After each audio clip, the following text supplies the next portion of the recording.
नमस्कार दोस्तों, जैसा कि आप जानते हैं इस वीडियो सीरीज़ में हम गुड सेट प्रीवियस ईयर के क्वेश्चन पेपर्स सॉल्व करते हैं चैप्टर वाइज।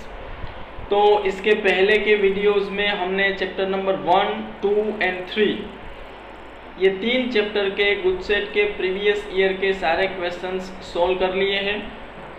आज के वीडियो में चैप्टर नंबर 4 डिटर्मिनेंट्स के प्रीवियस ईयर के 2018, 19 एंड 20 में जितने भी क्वेश्चंस आए हुए हैं उसको हम सॉल्व करने वाले हैं।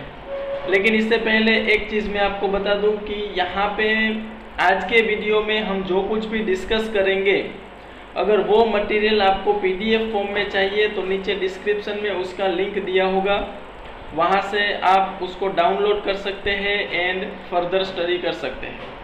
वन मोर थिंग, अभी जो गुड सेट के लिए प्रिपरेशन कर रहे हैं उसमें ज़्यादातर स्टूडेंट्स के माइंड में ये क्वेश्चन है कि प्रिपरेशन करें कहाँ से।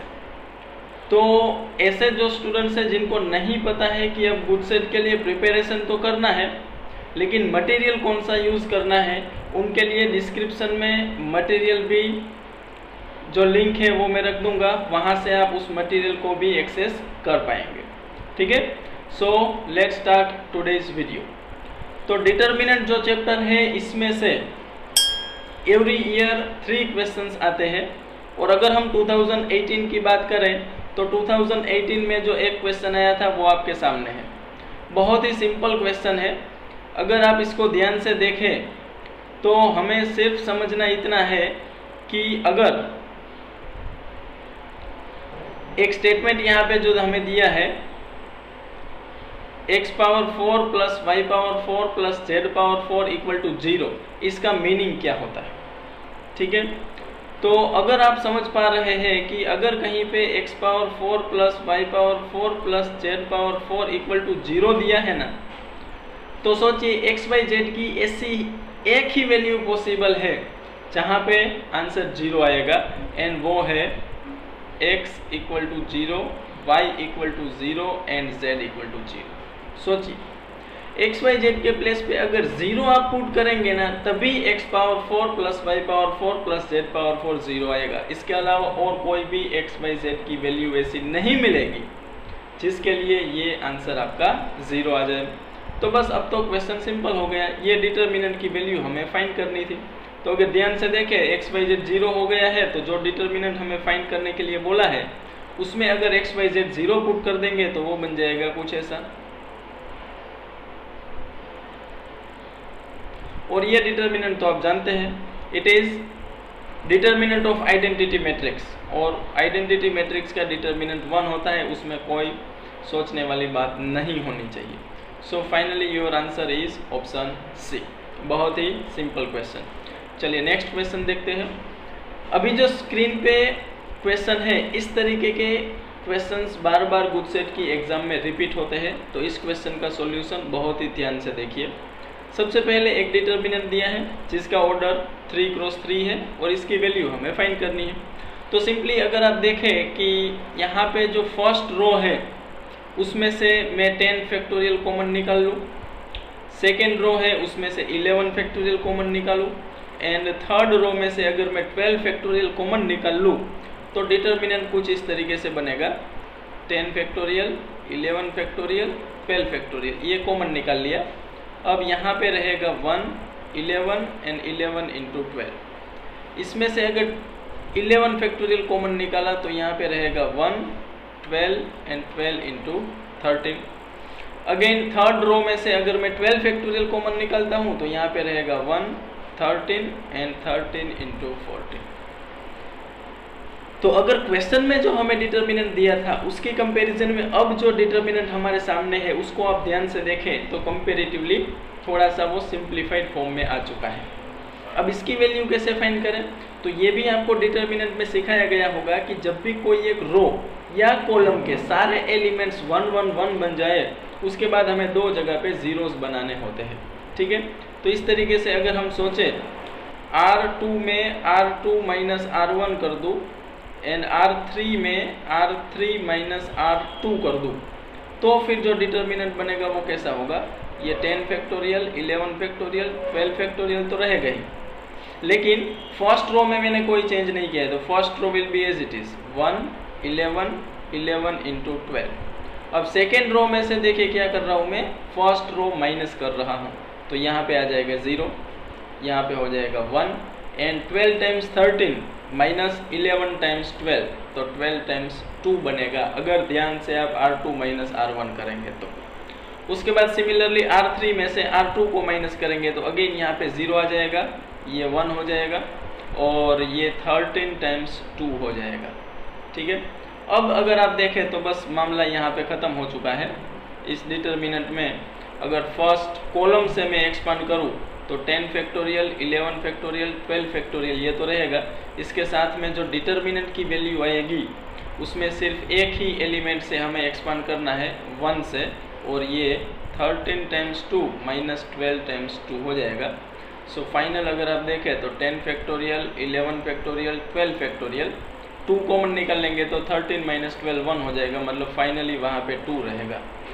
और अगर आप ध्यान से देखें तो ऑप्शन बी ऐसा है। ठीक है, तो बहुत ही इजी क्वेश्चन था, लेकिन थोड़ा सा आपको दिमाग का यूज़ करना पड़ेगा। अगर इसको विदाउट यूजिंग प्रॉपर्टीज डायरेक्टली आप एक्सपांशन ऑफ डिटर्मिनेंट करते हैं तो क्वेश्चन बहुत ही लेंथी हो सकता है। क्लियर?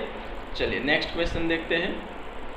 यहाँ पे आपको एक रिलेशन दिया है कि S equal to P plus Q plus R है, और ये जो डिटर्मिनेंट है इसकी वैल्यू हमें फाइंड करनी है।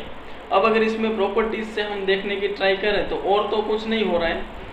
अगर हम दोनों रोज को फर्स्ट रो में ऐड कर दें तो वहाँ पे 3R प्लस S बनेगा, 2P प्लस S बनेगा, 2Q प्लस S बनेगा, जिसकी वैल्यू हमारे पास है नहीं।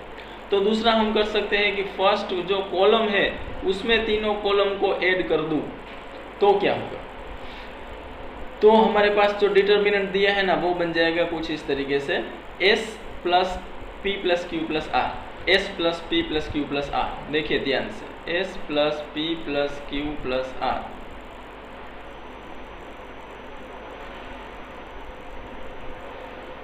अगर सेकेंड एंड थर्ड दोनों कॉलम को फर्स्ट कॉलम में ऐड कर देंगे तो फर्स्ट कॉलम ऐसा बन जाएगा। अब सेकेंड एंड थर्ड का क्या करेंगे, उसको एज इट इज रख देंगे, P S plus P P Q Q and S plus Q।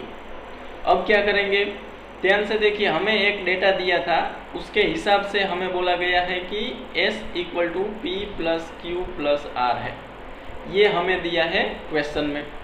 तो इसका मतलब ये हुआ कि P plus Q plus R जो है ना उसकी जगह पे हम S रख सकते हैं। इसका मतलब कि ये तीनों जगह पे हम S रख देंगे, तो टोटली हमारे पास फर्स्ट कॉलम है वो बन जाएगा S प्लस S, मतलब 2S। उसके बाद हम 2S को कॉमन निकाल सकते हैं, तो यहाँ पे रहेगा 1 1 1, then P S plus P and P Q Q and S plus Q। फिर तो आगे जैसा हमने प्रीवियस क्वेश्चन में किया था, अगर इस डिटर्मिनेंट में 3 जगह पे 1 1 1 है, 2 जगह पे हम 0 बना देंगे, तो ये हो जाएगा 2S, और ये 0 माइनस S एंड 0, फिर 0 S and minus S, yes, and third row as it is 1 P and S plus Q। अगर आपको ध्यान है तो मैंने फर्स्ट रो में से सेकेंड रो को माइनस किया है एंड सेकेंड रो में से थर्ड रो को माइनस किया है। अब फाइनली हमारा आंसर आ चुका है ये 2S। फिर इस एलिमेंट से अगर हम एक्सपांड कर देंगे तो S स्क्वायर माइनस 0, और फाइनल आंसर होगा 2SQ। और अगर आप देखें ऑप्शन बी तो ये हमारा करेक्ट आंसर। क्लियर? चलिए, ये 3 क्वेश्चन जो थे वो 2018 के थे। नेक्स्ट 3 क्वेश्चंस जो है वो 2019 के हैं। और आपको मैं ये भी बता दूं कि एवरी ईयर गुडसेट के पेपर में डिटर्मिनेंट से 3 क्वेश्चन होते हैं। इसका मतलब कि ये चैप्टर आपके लिए बहुत ही इम्पोर्टेंट है। हालांकि ऑलमोस्ट सभी चैप्टर में से 2-3 क्वेश्चंस आते ही हैं। क्लियर? चलिए, तो ये बहुत ही सिंपल क्वेश्चन, एक सिंपल डिटर्मिनेंट हमें दिया है, उसकी वैल्यू फाइंड करनी है। और डिटर्मिनेंट भी कैसा, 2 क्रॉस 2 है। तो सिंपली अगर इसको आप एक्सपांड करें तो ये sine power 4 theta plus cos power 4 theta बन जाएगा। फिर ट्रिगोनोमेट्री का थोड़ा सा नॉलेज है तो आपको पता होगा कि ये 1 minus 2 sign square theta cos square theta ऐसा होता है। लेकिन ऑप्शंस में अगर आप देखें तो कहीं पे ऐसा आपको नहीं दिख रहा है। तो एक और काम कर सकते हैं हम, यहाँ पे 4 बनाने के लिए हम 2 से मल्टीप्लाई डिवाइड करते हैं और ये sine square theta into cos square theta as it is रख देते हैं। अब वहाँ पे 4 क्यों बनाया वो भी बुद्धिमान लोग जानते हैं, ताकि ये 1 माइनस 1/2 एंड अब 4 साइन स्क्वायर कोस स्क्वायर वो हो जाएगा 2 साइन कोस का होल स्क्वायर, और 2 साइन कोस होता है साइन 2 थीटा, इसका मतलब कि ये हो गया साइन स्क्वायर 2 थीटा। और अब अगर आप ऑप्शन में देखेंगे तो अभी भी ऐसा कुछ आपको नहीं दिख रहा है, तो हम क्या कर सकते हैं कि ये जो साइन स्क्वायर है उसको हम कोस स्क्वायर में कन्वर्ट कर सकते हैं। चलिए, तो 1 माइनस 1/2 जो साइन स्क्वायर 2 थीटा है उसको मैं लिख दूंगा 1 माइनस कोस स्क्वायर 2 थीटा। तो 1/2 को अंदर मल्टीप्लाई कर दीजिए, सो 1 minus 1/2 minus minus plus 1/2 cos square 2 theta. अब 1 माइनस 1/2 करेंगे तो वो 1/2 आएगा, फिर ये दोनों जगह से 1/2 अगर कॉमन निकाल लेंगे तो it will be 1/2 and 1 plus cos square 2 theta. तो कैलकुलेशन पे थोड़ा सा आपको फोकस करवाया, बाकी क्वेश्चन तो बहुत ही इजी था, ऑप्शन बी आपका आंसर। क्लियर? चलिए नेक्स्ट क्वेश्चन देखते हैं, क्वेश्चन नंबर 2 फ्रॉम 2019। अगेन मैंने आपको बोला था कि ये फैक्टोरियल वाले क्वेश्चन है वो बहुत ही इंपॉर्टेंट होते हैं। देखिए इसमें भी अगर फर्स्ट रो से हम देखें तो वहाँ तो कुछ कॉमन है नहीं, लेकिन सेकेंड रो में 2 फैक्टोरियल कॉमन है एंड थर्ड रो में 3 फैक्टोरियल कॉमन है। तो first row will be same 1 factorial 2 factorial 3 factorial. Second row में से हमने 2 फैक्टोरियल कॉमन निकाला, सो ये 1 3 एंड 3 इंटू 4। थर्ड रो में से 3 फैक्टोरियल कॉमन निकाला है, तो वहाँ पे 1 4 एंड 4 इंटू 5 हो जाएगा। Same process again, first column में 3 जगह पे 1 1 1 है, तो 2 जगह पे हम 0 बनाएंगे, तो ये अपना 3 फैक्टोरियल मतलब 6 एंड 6 2 12 बाहर है, और फर्स्ट ये 0 एंड 2 फैक्टोरियल मतलब 2 माइनस 3 माइनस 1 हो जाएगा, एंड 3 फैक्टोरियल क्या होता है 6 एंड ये होता है 12। 6 माइनस 12 करेंगे तो माइनस 6 आ जाएगा। सिमिलरली सेकेंड में से थर्ड माइनस करूँगा तो यहाँ पे 0, ये माइनस 1 एंड ये 20, तो 12 माइनस 20 करेंगे तो माइनस 8 आ जाएगा, और third row will be same 4 5 and 20। अब तो आपको पता है फर्स्ट कॉलम या फिर जस्ट एक ही एलिमेंट उसमें 1 है, वहाँ से अगर एक्सपांड करेंगे तो ये 12 और ये हो जाएगा 8 माइनस 6 मतलब कि 2।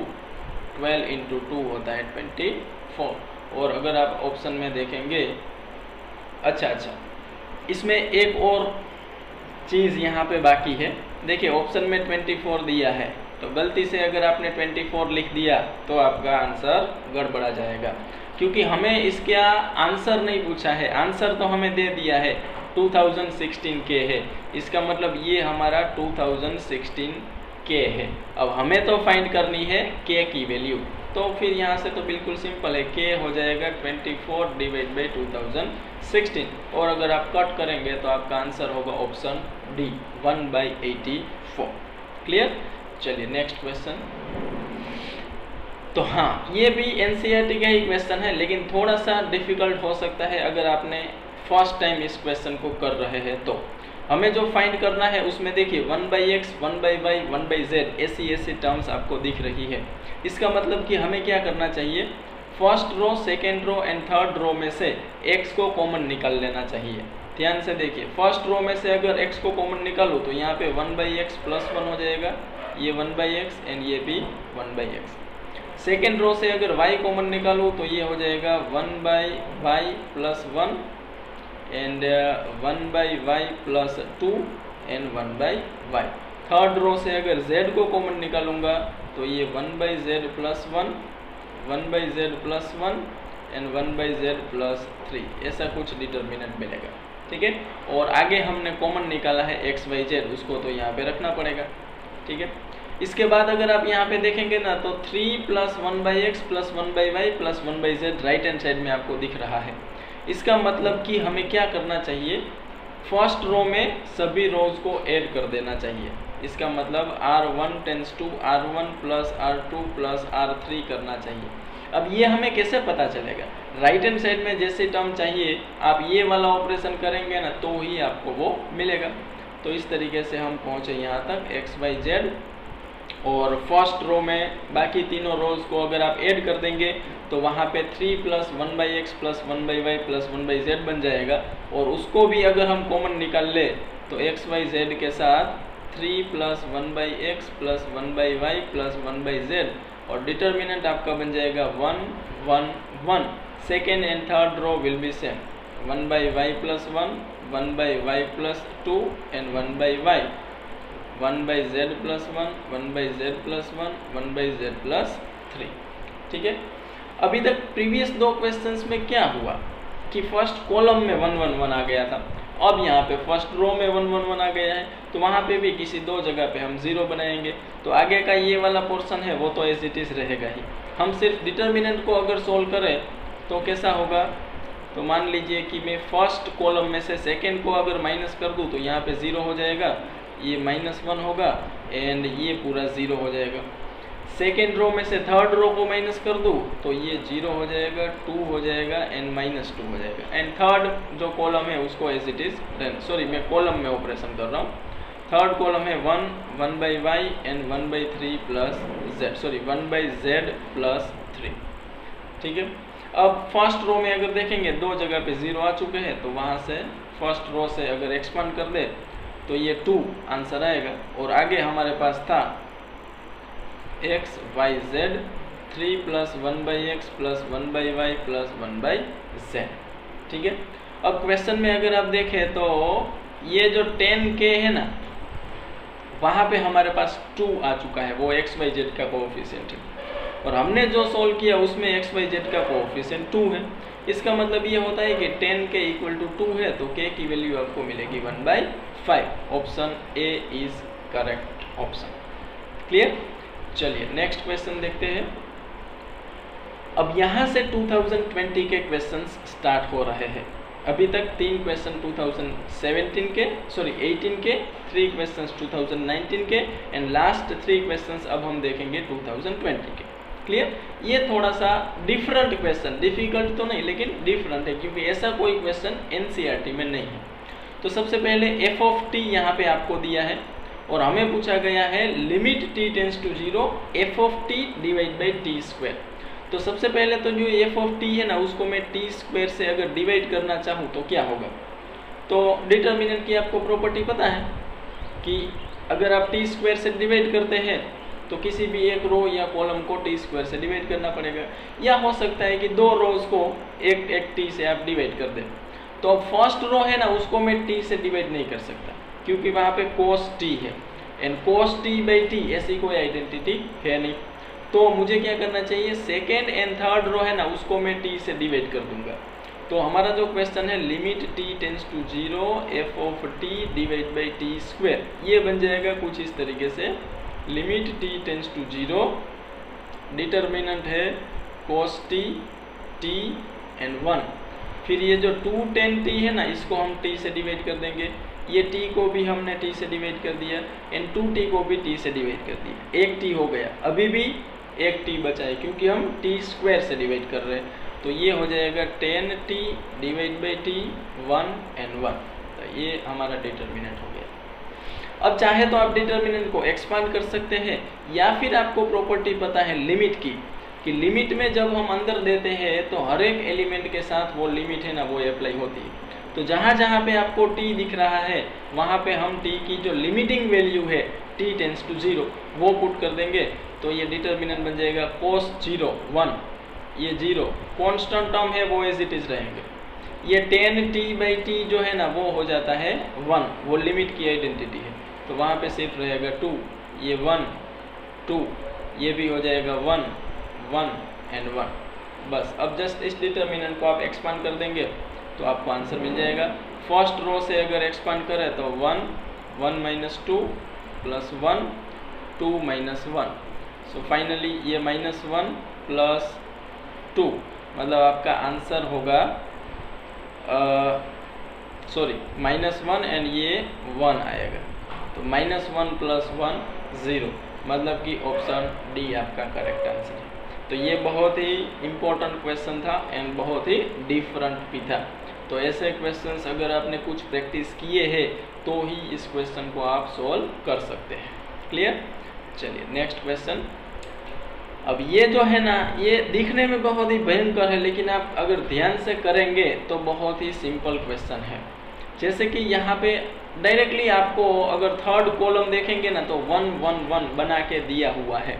इसका मतलब आपको दो जगह पे जीरोस बनाने हैं, ये भी क्लियर है।